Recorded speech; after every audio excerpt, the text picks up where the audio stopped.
विपक्ष ड्रामा कर रहा है। जिनके पास मुद्दे नहीं होते ना, वो नारे लगाकर अपना नाम सुर्खियों में रखना चाहते हैं अखबार के माध्यम से। पूर्व मुख्यमंत्री जयराम जी ठाकुर जी को सनसनी फैलाने की आदत सी बन गई है।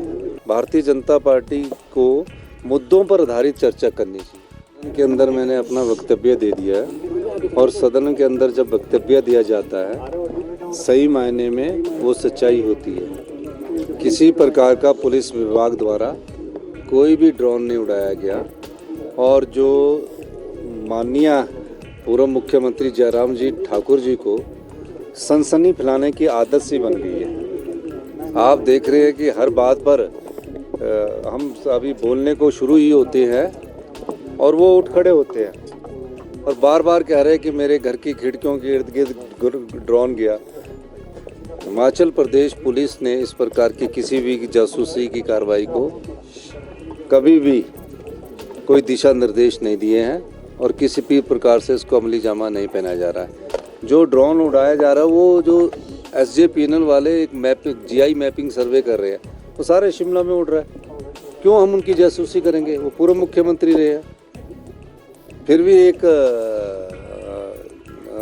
पूर्व मुख्यमंत्री ने बात उठाई, हमने उसमें बारे में कहा है कि अगर उनको ऐसा लगता है तो मैं उसकी जानकारी प्राप्त करूंगा और जो इंक्वायरी हो सकेगी मैं पता करूंगा कि क्यों हो रहा है। लेकिन इस प्रकार सनसनी फैलाकर फिर वॉकआउट करना हर छोटी बात पर, ये अच्छा नहीं है। भारतीय जनता पार्टी को मुद्दों पर आधारित चर्चा करनी चाहिए। मुद्दों पर आधारित चर्चा करते नहीं है। हर 2 मिनट बाद उठकर चले जाते हैं, हर 2 मिनट बाद वॉकआउट करना चाहते हैं।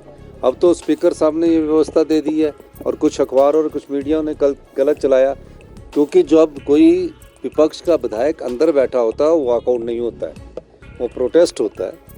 तो वो जैसे कि हमारे पार्लियामेंट मिनिस्टर हर्षवर्धन चौहान जी ने ये बात उठाई है, तो निश्चित तौर पर वॉकआउट करके वो ध्यान बांटना चाहते हैं। लेकिन किस मुद्दे पर वॉकआउट कर रहे हैं? शराब में सबसे बड़ा घोटाला इनके समय का हुआ। आज सबसे बड़ी बात उन्होंने जो कही कि तो हमने कहा कि जहाँ पैसे की बात आएगी तो उसमें आप बताइए। अटल यूनिवर्सिटी मेडिकल यूनिवर्सिटी बना दी गई और जिसकी जगह पर बनाएगी उससे पूछा ही नहीं। वो जगह हालांकि सरकार की पाई गई है, उसमें रजिस्ट्री के बाद उसका इंतकाल नहीं हुआ, लेकिन उस केस को भी ढंग से सरकार ने लड़ा।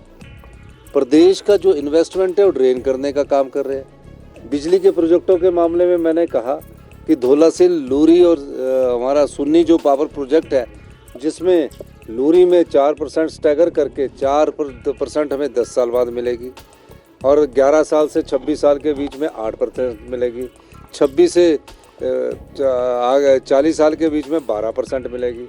और जब तक वो प्रोजेक्ट जिंदा रहेगा, यानी कि जब तक प्रोजेक्ट वो चलता रहेगा, तब उसके बाद 25% मिलेगी और GST 50% कंपनसेशन हमको देना पड़ेगा।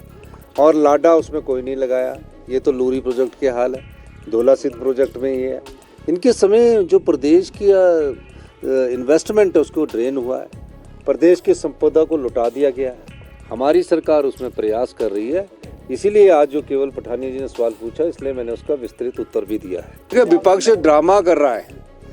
अब उन्होंने कहा कि 6 जो विधायक है, 6 जो पूर्व विधायक है, सदन के अंदर नहीं बोला, वो उनकी अधिकार क्षेत्र में था कि उनको हमने 6 जो विधायक है, ये एक राजनीतिक युद्ध पृष्ठभूमि की भाषा होती है, अरबी में बोलते कि हमने उनको 6 को जो कानून के दायरे में आते थे उनके सर को हमने कलम कर दिया। क्या गलत बोला इसमें?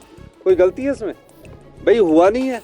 जो अपना ईमान बेच सकते हैं, अगर उनके खिलाफ कानून के नियमों के अनुसार कार्रवाई होती है तो उसमें गलत क्या है? और क्यों वो नारे लगा रहे हैं? वो इसलिए नारे लगा रहे हैं कि 6 को हमने खरीदा, हमारी सरकार फिर भी ना बन पाई और कांग्रेस पार्टी फिर 34 से 40 होगी।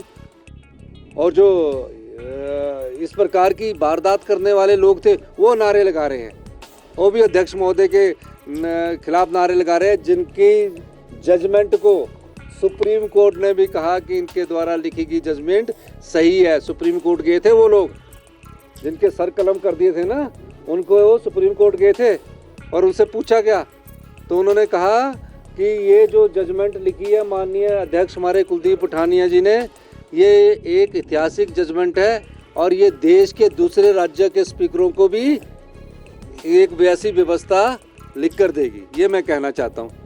तो इसमें क्या गलत है? पर उनके पास मुद्दे ही नहीं है, किस मुद्दे पर बोलेंगे? हेल्थ में सबसे नीचे पला है।